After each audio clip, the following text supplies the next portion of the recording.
Hello friends, I missed you so much. It has been a few weeks since you have seen my face. I know I've missed you, so let's chat, let's catch up. We're talking about some heavy stuff today, but I thought it was necessary to just get it off my chest, share it with the world, and kind of let you in into my little bubble, into my little world, what's been on my mind lately, and also answering your questions. So with that being said, let's just jump right into the video. Okay, let's get started on this Q&A and let's get started on this little makeup look that we have going on. I have a new palette that I want to use from Huda Beauty. If you've been watching me and you just watch me, you know I am a true Huda Beauty fan. I love their products, I love all of their stuff, and I am so grateful to be on their PR list. And so they sent me their new Icy Nude palette. Now this is a more cool tone palette. It's not really, as you guys can see, it's kind of bright, so if anything I'll insert a clip, but it's not really, I'm not really a cool tone type of girl. I don't really like silvers and stuff on my eyes. I'm more of a warm type of gal, so we're going to be using literally the warm shades in this palette to kind of create a makeup look while we do a Q&A, because I had asked you guys to ask me questions months ago, or like a month ago, and I still haven't gotten around to doing it besides today. I am still so old school with like the way I do makeup. First of all, I haven't done my makeup in a while in terms of like eyeshadow, so I want to know if I still got it. I want to know if I can still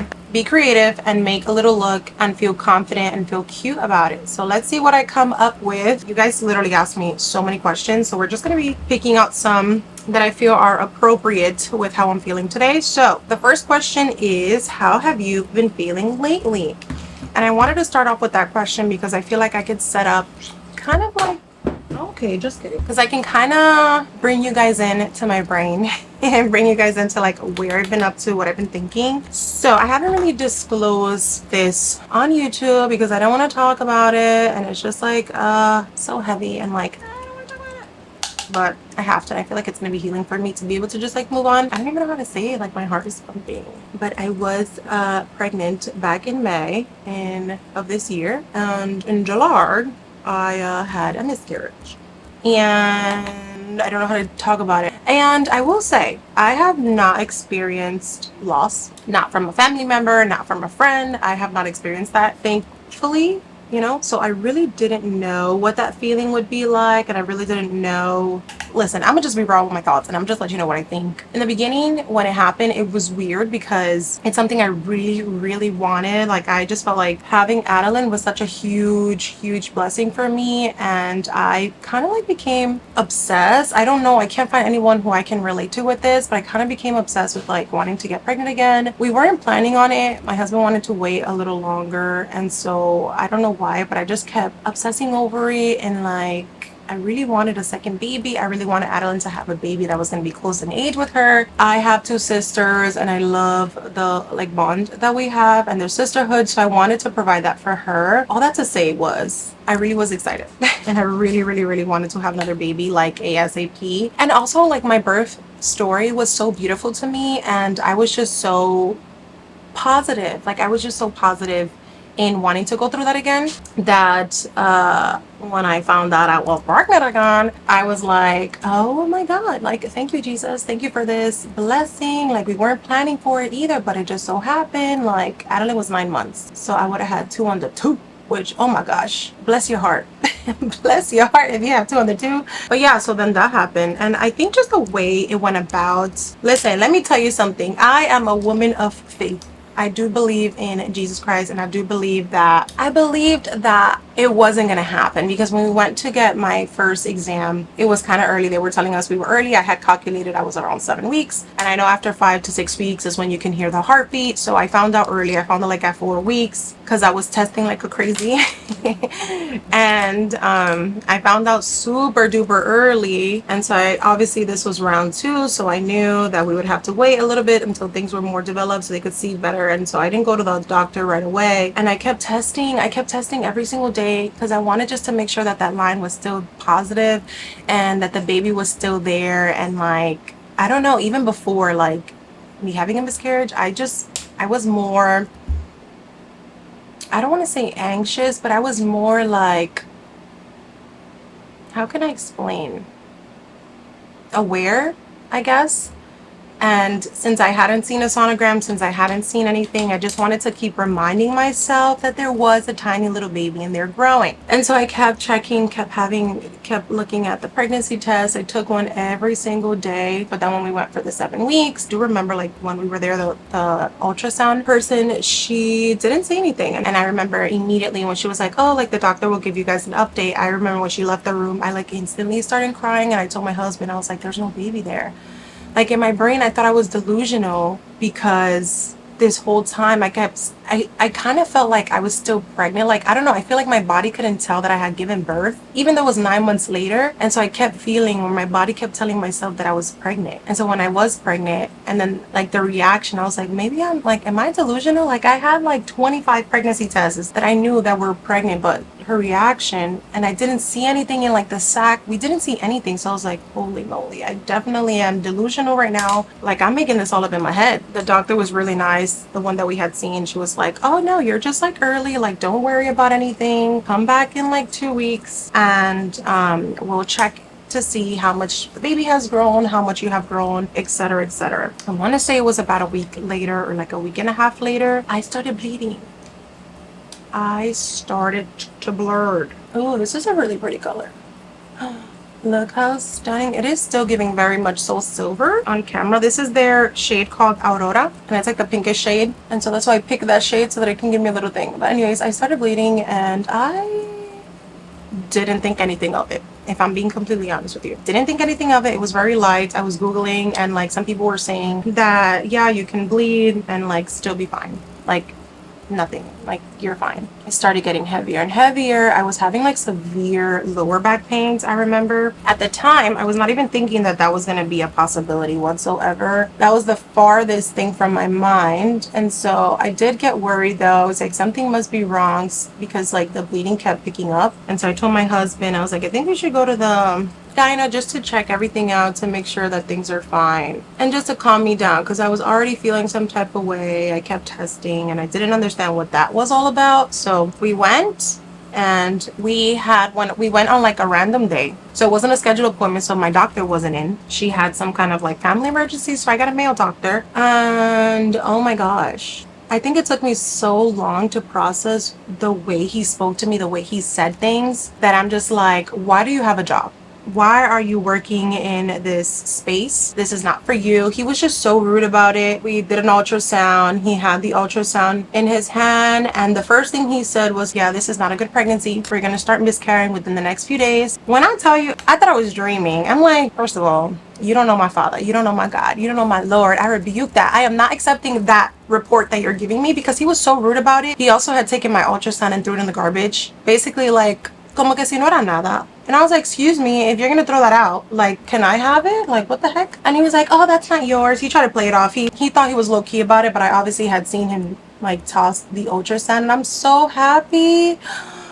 Oh, I'm so happy I saw him do that, because that's the only thing I have. That is the only ultrasound that I have that reminds me that it wasn't delusion. It wasn't a dream.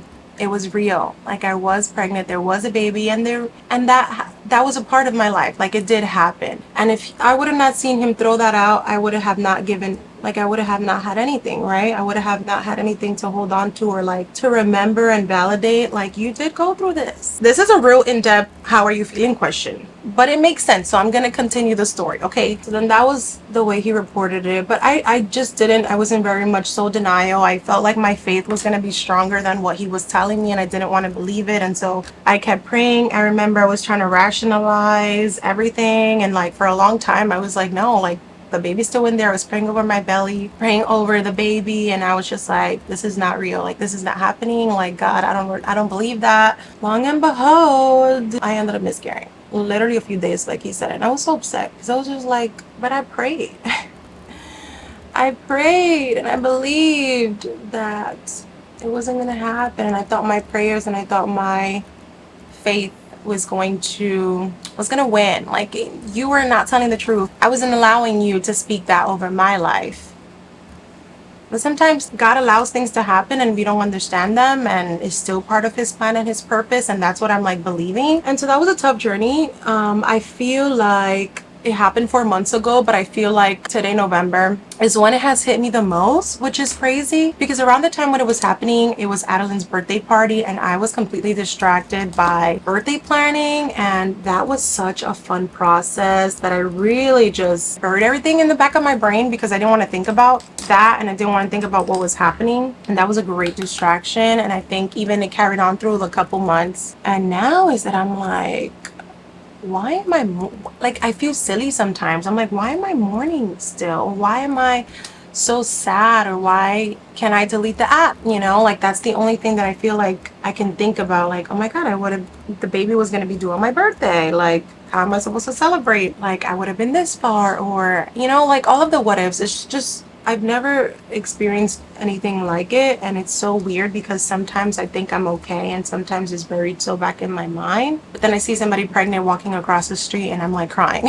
you know, and it's so interesting how that works. But I think I'm doing okay. I have some good days and I have some bad days, and I'm hard on myself. I will say I am very hard on myself. I don't give myself much grace. To answer your question, long story short, I'm doing okay. I could be better, but I'm doing okay. Switching gears, someone asked, how is nursing going and how many times a day now? So first of all, let's talk about the eyeshadow. I was able to do this with just 2 colors and I actually really like how it turned out. It looks very, very beautiful in my opinion. I think I'm gonna do lashes today just to be a little bit extra, but I think I'm gonna pop them on towards the end of the look. Let's see, maybe I'll put my primer on first, I'll let that set, and then I'll do lashes.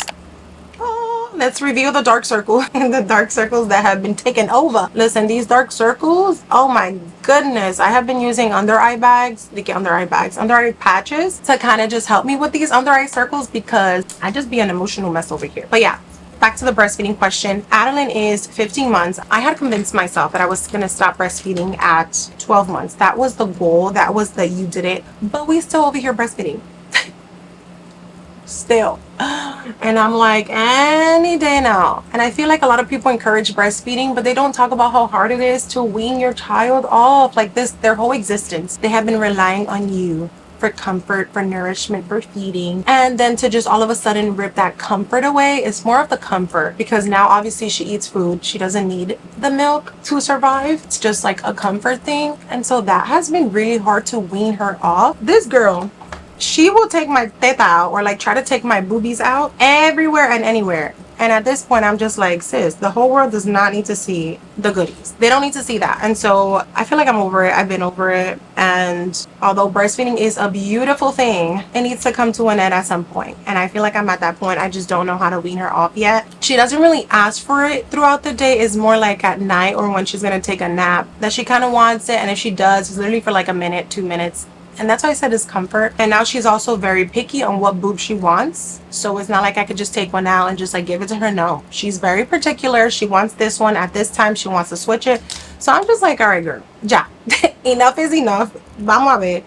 And so yeah, that is still a journey that I am on, trying to wean her off. So, but to answer your question, she just does it once a day. Let's talk about hair. Of course, we got some really fun hair questions. Well, somebody said, are you Dominican? And the answer is yes. Someone asked, what is your curl type? And my curl type, oh wait, what foundation do I want to use today? I think I want to mix the El Maquillage with the NARS foundation. I think this would be a good little combination. This one's too dark for me, this one's too light, so let's do a little cocktail. My curl type is, I say 3B, 3C, and I also have low porosity curls. How often do you style your hair? Oh my god. Before being a mom, I used to be able to style my hair obviously way more frequently. Now I do it maybe twice a week. I really try not to rock the buns too much, but sometimes I just gotta pop it up in a bun. But I've been trying to be more intentional and doing my hair. I usually wash it twice a week, 2 to 3 times a week sometimes. And then other times I just wash it once a week. So it just depends on my flexibility for that week and what I got going on. But for the most part, it's like twice a week. Ooh, someone said, what is your most favorite curly hair routine currently? That's such a good question. I like an easy routine, okay? I just want one product that's gonna work, that's gonna give me beautiful, luscious, defined curls. I used to be a cocktail girly and I do still love my cocktails. I actually have a cocktail in my hair right now at the moment. And I love cocktails. I feel like cocktailing products gives you more longevity. If I could find one product that gives me what a cocktail could do, I'm happy. And so right now that product for me has been, oh my god, I have so many. The jelly from Garnier, their new honey jelly, it's unmatched. It's literally unmatched. It's beautiful. But then I also like the RF Curl Define Gel. That one is also unmatched. And if you pair that one with like a mousse or a phone, it gives it a more lighter hold, and it's just so beautiful. So those two I would say are at my top right now for when I'm not filming and I just want my curls out. Those are probably the products that I will grab. What can you do for super dry curls? What products do you use? I need to do an updated favorite products video for 2024 because I discovered really good products, specifically two deep conditioners. I gotta show it to you guys because I got it in the mail this month and I have been using the deep conditioner. I'm already gonna go restock on it. It is from the brand Divi. I'll insert it right here. It is so good, and I haven't used a deep conditioner in a while that I can instantly feel the hydrating results. It just leaves my hair incredibly soft, and I stand by the same thing. Deep condition your hair, do protein treatments. If your hair is feeling dry, stay away from gels because some gels can be drying to your hair. Although your hair may look nice in the longevity, if you keep like using them, they can totally dry out your hair. So try to stay away from gels. Use leave-ins, more creams. Someone asked, do you ever just air dry? I notice my curls don't fluff as much as they used to. Help please. So I would usually air dry in the summertime, but if I'm being honest, I really prefer the result from diffusing because I get more volume and more definition. Ironically though, this wash and go was a wet plopping / air drying result, which is why I have it on the top of my head right now because I haven't separated it. I did my hair last night and I was filming a video, and so I wanted to show the results on camera. If I'm air drying and I'm home, I have it either up like this or I have it in like a claw clip just to give it volume, because that is one thing I despise about air drying is the lack of volume, and I would always choose to diffuse my curls if I have the time. What inspired you to start filming content? And I have been literally on social media for so long at this point. I started back in 2017. I lied. I started back in like 2013. Oh my god, has it been that long? Yeah, I think it was back in 2013, 2014. I remember it was right when I had graduated college. I'm trying to think what's going to complement this. I'm going to change my shirt because this warm shirt with this cooler eyeshadow is not really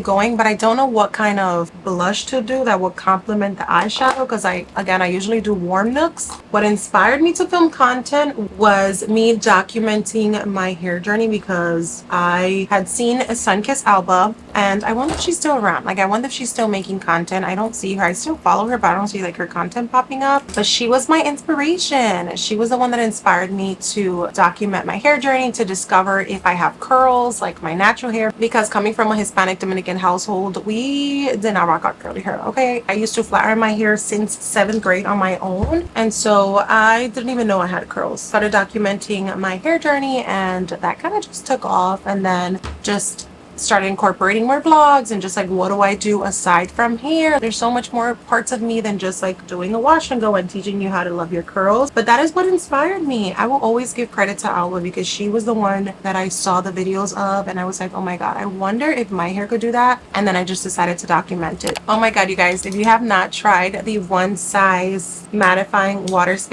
waterproof setting spray, you need to try it because it really locks in your makeup all day. The only thing I don't like about this is that it smells very strong, and I never understood why brands put such heavy fragrance on makeup. It's not a perfume. Now me coming back looking like a totally different person, I ended up changing my shirt because I feel like it wasn't matching the eyeshadow, and I also added like silver earrings because I also feel like I needed to tie in the look a little bit better, and I also put my hair out because the curls, honey, the curls are voluminous and they look really nice, but not all out. I don't like my hair to be too big if it doesn't have a hairstyle, so I think this suits better. But I do want to answer some more questions rapid fire style, so let's go. How many kids do you want? Ideally, I would love 3 kids. Would you ever do an in-person or virtual style sessions with your curly friends? This has always been a dream of mine. I would love to host an event, but sometimes I don't feel like I'm qualified enough to be teaching because I don't have any certifications or anything like that. I just know how to work on my own texture. So I don't know. I would love to. I just don't know how that would play out because I would love to meet you guys and like do our curls together and have some coffee or have something like that we can all bond over. So it's been on my dream list, but we have to see how that can unfold and maybe in 2025. Ever wonder letting your curls grow out? You know, that's always the plan. That is always the plan, but the growing out process sometimes that gets me annoyed. But sometimes I feel like my curls need more shaping, or my ends are thinning, or I just like the feeling of a freshly cut wash and go, and so I never get to where I really want to be. But I don't know, I think this length suits me, and it kind of feels like, or it looks like, my curls never grow, because I feel like I'm always at the same length, and you can only really tell the full length of my hair when I either stretch it out or while I'm like doing my curls on camera, that I'm like pulling on the curl. See, I'm like pulling on it and you're like, oh, your hair's getting long. And I'm like, I know, it's just, the shrinkage is real. Best high chair recommendation. I love the Lalo, that brand. We have her plate table from, we have her little plates from, the bento box, the chair box. I'll link it in the description box below. They're actually running a 30% off sale, so I will link that. No, they're doing a 40% off. Actually, they're doing a 40% off, so I'm gonna link it. It is the best chair, and it comes in different colors. You can adjust it to like a little chair,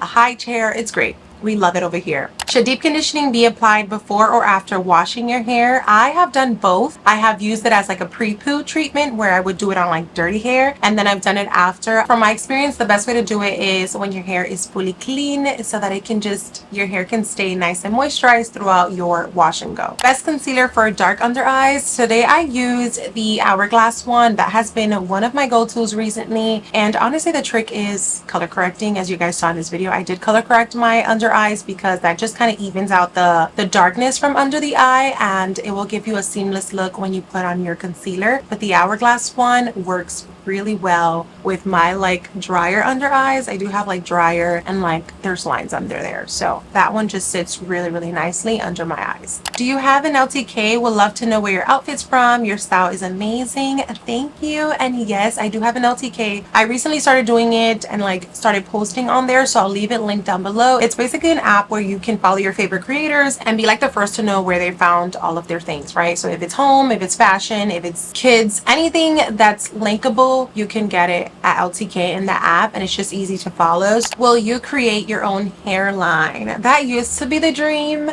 I don't think I'm gonna do it anymore. I don't know. I would prefer to create hairbrushes. I think that's more on brand for me at this moment. Edge brushes, or just like a brush in general, because I always style my hair with brushes. The hair products, it's a little hit or miss. I think that process is very intimidating, and like ingredients and how it works on people. I would rather collaborate with a brand and like work with an experienced brand versus like starting from scratch myself. I feel like that's too much. There are so many questions, but I don't want this video to be so long, so let me know if you guys want a part 2. I will end it with this question: how do you balance being a mom and finding time to create content? And if I'm being honest, I have not found a routine yet. Some days are better than other days. Even days that I have help, like today, my mom and dad are here to watch Adeline. I'm like torn between, do I film content? Do I clean the house? Do I meal prep? Do I cook? Do I do laundry? Do I clean? Like there's just so much, and the list is never ending. I always wonder, like, how did I used to do it before? There's just so much. Mio just farted. My dog, he just farted, and it really smells really bad in here. Gross. I haven't found the routine. I really haven't found the routine. I'm just taking it one day at a time. I'm giving myself grace during this season because it is not easy. Do recognize and appreciate, and I'm so grateful for the job that I have, that I'm able to be flexible. But I generally do miss doing this all the time, and all the free time that I had, I do miss it. But I also love being a mom, and I love the season that I'm in, and I love being able to watch Adeline grow and be involved as I am. And so I am still trying to find a rhythm. I would love to one day come back and give you all of my tips, but right now I don't have any. I'm just trying to take it one day at a time. But with that being said, that is all for today's video. Thank you so much for clicking on today's video. Thank you so much for watching. There was a lot of topics that we talked about here, and I would love to just expand on more of them. If you guys are interested in any of them, let me know in the comments down below, and I will see you guys in my next video. Oh my god, let me know how I did on my makeup, because I didn't feel that confident with the final look. I was like, sis, what's happening here? But I think it was okay. It was okay. Let me know in the comments what you think.